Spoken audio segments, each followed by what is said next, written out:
Hello students, welcome to edu মন্ত্র। 2025-এ তোমাদের WBCS মেন্সে একটি নতুন বিষয় আসতে চলেছে, যার নাম হলো বাংলা ঐতিহ্য এবং সংস্কৃতি। এই বিষয়ে আমাদের কাছে সুস্পষ্ট ধারণা না থাকায় তোমরা অনেকেই নিশ্চয়ই বুঝতে পারছো না যে এই বিষয়ে কি কি পড়াশোনা করব বা কোন ধরনের বিষয়গুলো পড়লে তোমাদের এই বিষয়টিতে কাজে লাগবে। তো আমার মনে হয়েছে যে এক্ষেত্রে যে যে বিষয়গুলো পড়লে তোমাদের এই ক্ষেত্রে সাহায্য হতে পারে সেই কথা মনে করে কিছু বিষয়ের আলোচনা আমরা এই ক্লাসগুলোতে দিয়ে আসি, যেগুলো বাংলার একেবারেই নিজস্ব সম্পদ, বাংলারই নিজস্ব ঐতিহ্যের মধ্যে পড়ে। সেই ধরনের বেশ কিছু বিষয় আমরা এই ক্লাসগুলোতে আলোচনা করছি। সেই ক্ষেত্রে আজকের আমাদের বিষয় যেটা সেটা হচ্ছে যে মুর্শিদাবাদ শৈলী। তবে তার আগে একটু বলে রাখি যে WBCS মেন্স যারা 2024-এ দিতে চলেছ তাদের জন্য কিন্তু অনলাইন এবং অফলাইন ক্লাস কিন্তু শুরু হয়ে গেছে। অনলাইন ব্যাচও অ্যাভেলেবেল এবং অফলাইন ক্লাসেসও কিন্তু অ্যাভেলেবেল। যে এক্ষেত্রে আমরা তোমাদেরকে একগুচ্ছ সুবিধা দিচ্ছি, যেমন অ্যাডমিশনের জন্য কোনো এক্সট্রা কোনো চার্জ লাগছে না। দেখো, ফ্রি অ্যাডমিশন। তোমরা মান্থলি ফিজে, যেমন যে কোনো টিউশন ক্লাসে পড়তে গেলে মান্থলি ফিজ তোমাদের পেড করতে হয়, ঠিক সেভাবে মান্থলি ফিজ পেড করে তোমরা এখানে ক্লাসগুলো করতে পারবে। এছাড়া বিভিন্ন বিষয়ের কনসেপ্ট তৈরির জন্য আমরা বিস্তারিত আলোচনা করব এবং তার জন্য অভিজ্ঞ শিক্ষকরা রয়েছেন প্রত্যেকটা বিষয়ের জন্য, এবং তাদের সঙ্গে রেগুলারলি তোমরা যোগাযোগ করতে পারবে। এছাড়া বিগত বছরের বিভিন্ন প্রশ্নগুলোর ওপরে তার অ্যান্সার এবং যেগুলো আসতে পারে বলে মনে হচ্ছে সেই ধরনের বিষয়গুলোর ওপরে আমরা একটা ডিটেলড আলোচনা করব এবং প্রচুর পরিমাণে মক টেস্ট হবে, যে মক টেস্টগুলোর মধ্যে দিয়ে তোমাদের কাছে খুব সুবিধা থাকছে যে বিষয়গুলোকে অনেক বেশি রিভিশন করার। সেই কারণে চট করে আমাদের স্ক্রিনে দেওয়া নম্বরে ফোন করো এবং আমাদের এক্সিকিউটিভসরা রয়েছেন এই ক্ষেত্রে তোমাদেরকে হেল্প করার জন্য। তোমাদের সাকসেসের পথে এডু মন্ত্র কিন্তু সবসময় রয়েছে। তাই যারা 2024-এ WBCS ক্র্যাক করতে চাও, প্রিলিমস মেন্স দুটোই, তাদের জন্য কিন্তু এডু মন্ত্রের দরজা খোলা। খুব শিগগিরই ফোন করো, যোগাযোগ করো এবং অনলাইন অথবা অফলাইন ক্লাসে যোগাযোগ করো। চলো এবার আমরা চলে আসি আজকের আমাদের যেটা বিষয়। 2025-এ যে নতুন বিষয়টি আসতে চলেছে বাংলার ঐতিহ্য এবং সংস্কৃতি, সেই ক্ষেত্র থেকে, সেই জায়গা থেকে যে যে বিষয়গুলো বাংলার একদম নিজস্ব সম্পদ, তার মধ্যে একটি হলো মুর্শিদাবাদ শৈলী। এই মুর্শিদাবাদ শৈলীর ক্ষেত্রে আমাদের বাংলার চিত্রকলার ধারায় এই মুর্শিদাবাদ শৈলীর গুরুত্ব এবং অবদান কি কি আছে সেটাই হচ্ছে আমাদের আজকের এই ক্লাসের বিষয়। বাংলার তৎকালীন রাজনৈতিক রাজধানী মুর্শিদাবাদে মুঘল উৎসবের আমলের সূত্রে স্মরণীয় দুটো উৎসব ছিল। একটা হচ্ছে মহরম আর একটা হচ্ছে খোজা খিজির উৎসব। ঠিক আছে, মহরম সম্পর্কে তো তোমরা জানোই সবাই, মহরম যে উৎসবটা হয়, এবং তার সঙ্গে আরেকটি উৎসব খুব প্রচলিত ছিল, সেটা হচ্ছে খোজা খিজির উৎসব। এই উৎসবটা হচ্ছে যেহেতু মুঘলদের আমলে এই মুসলিম দুটি উৎসব এই সময় ভীষণভাবে স্মরণীয় ছিল, এবং 1700 থেকে 1729 খ্রিস্টাব্দের মধ্যে নবাব মুর্শিদ কুলি খাঁর আমলে উৎসবের ভেলা, জলযান বা রং লণ্ঠন নির্মাণের জন্য দিল্লি থেকে কুশলী কারুশিল্পীরা বাংলায় এসে সমাদর লাভ করেন।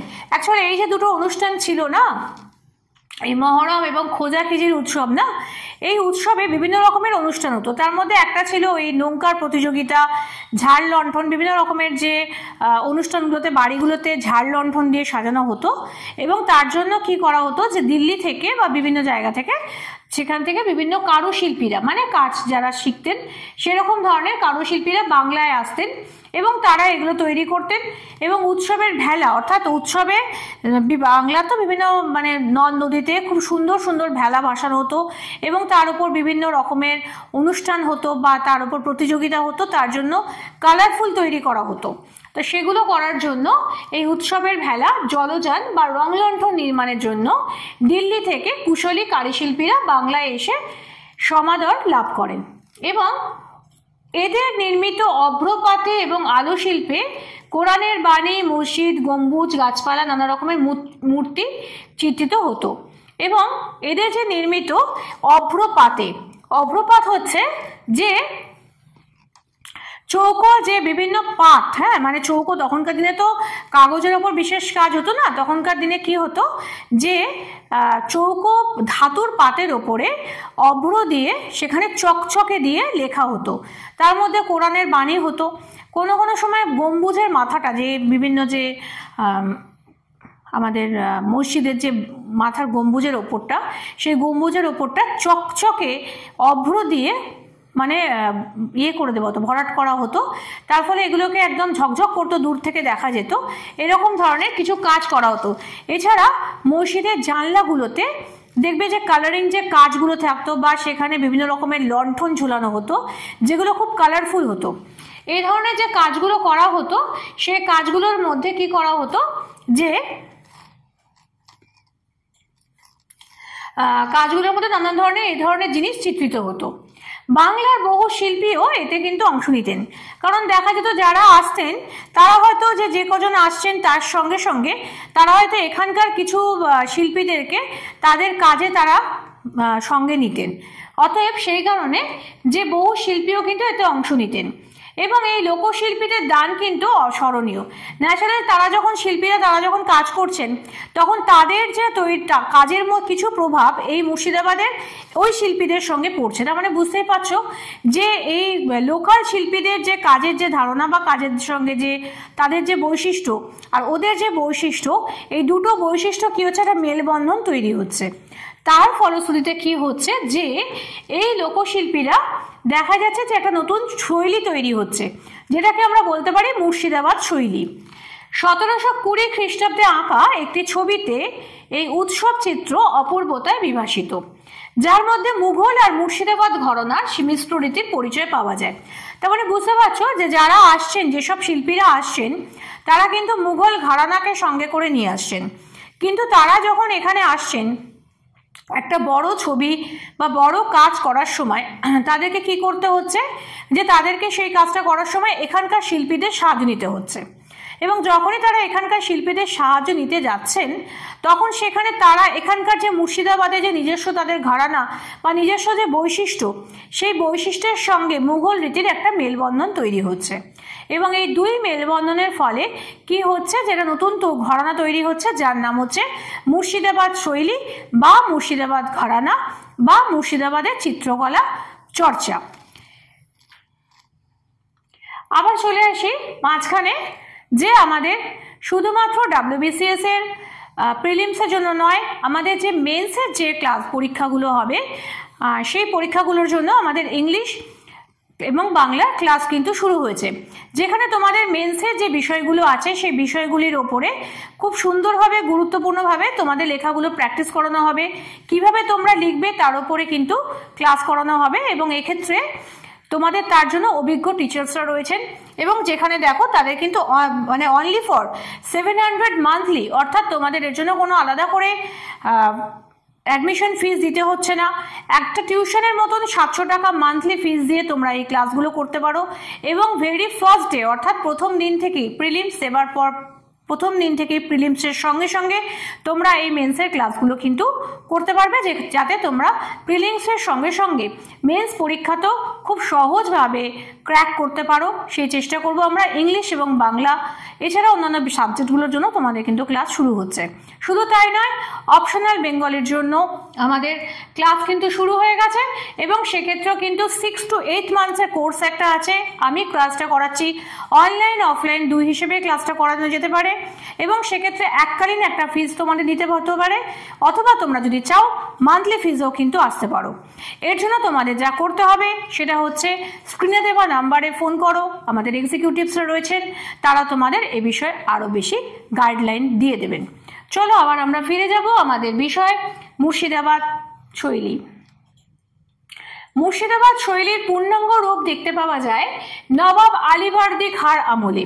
তিনি ছিলেন শিল্পরসিক মানুষ। আলীবর্দী খাঁ হচ্ছে সিরাজউদ্দৌলার দাদু, নিশ্চয়ই জানো তোমরা। তিনি ছিলেন শিল্পরসিক এবং শিল্প চর্চাকারীদের প্রকৃত পৃষ্ঠপোষক, এবং সেই সময়কার জনৈক শিল্পীর আঁকা ছবিতে আলীবর্দীর শিকার পর্বের নানান মুহূর্ত ধরা পড়েছে। এবং বাংলার শেষ স্বাধীন নবাব সিরাজউদ্দৌলা বিলাসী ছিলেন, সে কারণে চিত্রকলা চর্চায় তার প্রভাব ছিল। তার আমলে মুর্শিদাবাদ শৈলীতে প্রবল বৈচিত্র্য এবং বিশিষ্টতা দেখা যায়।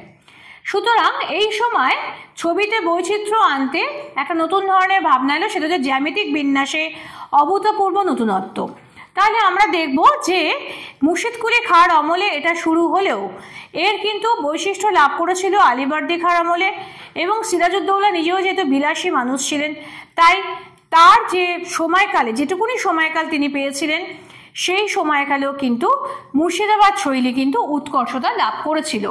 এবং সিরাজউদ্দৌলার সময় ছবিতে বৈচিত্র্য আনার জন্য জ্যামিতিক বিন্যাসে অভূতপূর্ব নতুনত্ব এসেছিল। অর্থাৎ তার সময় তিনি কি করলেন, শুধুমাত্র যে ছবির মধ্যে জ্যামিতিক বিন্যাস অর্থাৎ স্কোয়ার, রাউন্ড, ট্রায়াঙ্গেল এই ধরনের বিভিন্ন রকমের বিন্যাস তিনি নিয়ে এলেন। বাংলা জীবনচিত্রকে প্রাধান্য দিয়েও ছবিতে নবনব বিষয় সংযোজিত হলো। এই সময় বাংলা শিল্পীদের ওপর একাধারে রাজস্থানী, জয়পুরী এবং মুঘল সংস্কৃতির প্রভাবটি সুস্পষ্ট। অর্থাৎ শুধু তাই নয়, দেখা যাচ্ছে কি বৈশিষ্ট্যগুলো কি কি হলো, যে এই সময় বাংলা শিল্পীদের ওপর একাধারে রাজস্থানী, জয়পুরী এবং মুঘল সংস্কৃতির প্রভাবটি সুস্পষ্টভাবে ধরা পড়ল। তবে সিরাজের পরবর্তী কিন্তু মির্জাপুর বা মীর কাসিমের আমলে মুর্শিদাবাদ শৈলীতে যেরকম বিপুল পরিবর্তন আসে, তেমনি ক্রমে পাশ্চাত্য শৈলীরও কিন্তু হালকা প্রভাব পড়তে শুরু করে ইস্ট ইন্ডিয়া কোম্পানির কর্মচারীদের সূত্রে। অ্যাকচুয়াল কি হলো, যে যতদিন পর্যন্ত মুর্শিদকুলি খান ছিল, তারপরে নবাব আলীবর্দীর সময়ও আমরা ইতিহাস ঘাটলে যেটা পাবো সেটা হচ্ছে যে তারা কিন্তু ইংরেজদের বাংলার সংস্কৃতির উপর প্রভাব ফেলতে দেননি। তারপরে যখন সিরাজউদ্দৌলা নবাব হলেন, তিনি খুব বেশি দিন কিন্তু রাজত্ব করতে পারেননি। তার সময়ও কিন্তু তার স্বল্প পরিসরেও তিনি কিন্তু এই মুর্শিদাবাদ শৈলীর কিন্তু উৎকর্ষতা সাধন করেছিলেন।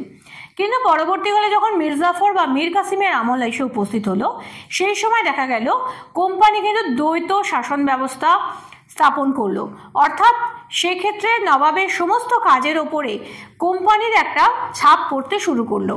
অতএব কোম্পানির যে ছাপ পড়তে, প্রত্যেকটা বিষয়ে যে কোম্পানির প্রভাব পড়তে শুরু করলো, তার রেজাল্ট কিন্তু এই বিষয়েও পড়লো। অর্থাৎ মুর্শিদাবাদ শৈলীতে পরবর্তীকালে দেখা গেল পাশ্চাত্য প্রভাব প্রকট রূপে দেখা দিয়েছে। সুতরাং আমরা যদি মুর্শিদাবাদ শৈলী সম্পর্কে খুব স্পষ্টভাবে যদি প্রভাব তার দেখতে চাই, মুর্শিদাবাদ ঘরানা যদি দেখতে চাই, তাহলে সেক্ষেত্রে আমাদেরকে ভরসা করতে হবে মুর্শিদকুলি খানের সময়, এছাড়াও হচ্ছে তোমার আলীবর্দী এবং সিরাজউদ্দৌলার সময়। কিন্তু এই দুটোকে যদি আমরা তুলনামূলক আলোচনা করি, তখন আমরা কিন্তু দেখব যে মুর্শিদাবাদের যে এই যে ঘরানার সঙ্গে অর্থাৎ আলীবর্দী, সিরাজউদ্দৌলা বা মুর্শিদকুলি খাঁর আমলের সঙ্গে মীর কাসিম এবং মির্জাপুরের সময়কালের কিন্তু একটা পার্থক্য রয়েছে। অর্থাৎ তখন কিন্তু পাশ্চাত্য প্রভাব এর মধ্যে সুস্পষ্টভাবে বিদ্যমান। এই ছিল আমাদের আজকের বিষয়। আমার ক্লাস তোমাদের ভালো লাগলে অবশ্যই লাইক করো, কমেন্ট করতে ভুলো না। যে কোনো বিষয়ে জানতে গেলে অবশ্যই কমেন্ট করো। যে কোনো কমেন্ট করলে তার যে তোমাদের প্রশ্নগুলোর উত্তর আমি দেওয়ার চেষ্টা করব, অথবা অন্য কোনো ক্লাসে তোমাদের প্রশ্নের উত্তর আমি দিয়ে দেবো। এছাড়া বন্ধুদের সঙ্গে শেয়ার করো, এবং এই ধরনের যে কোনো ভিডিও পাওয়ার জন্য সবার আগে এডুমন্ত্র চ্যানেলটিকে সাবস্ক্রাইব করো এবং পাশের বেল আইকনটি প্রেস করে রাখো, যাতে যে কোনো বিষয়ের আমাদের ক্লাসগুলো এলে তোমাদের কাছে সেটা প্রথম পৌঁছতে পারে। আজকের জন্য এইটুকুনি, ফিরে আসবো খুব শিগগিরই অন্য কোনো বিষয়ের ক্লাস নিয়ে।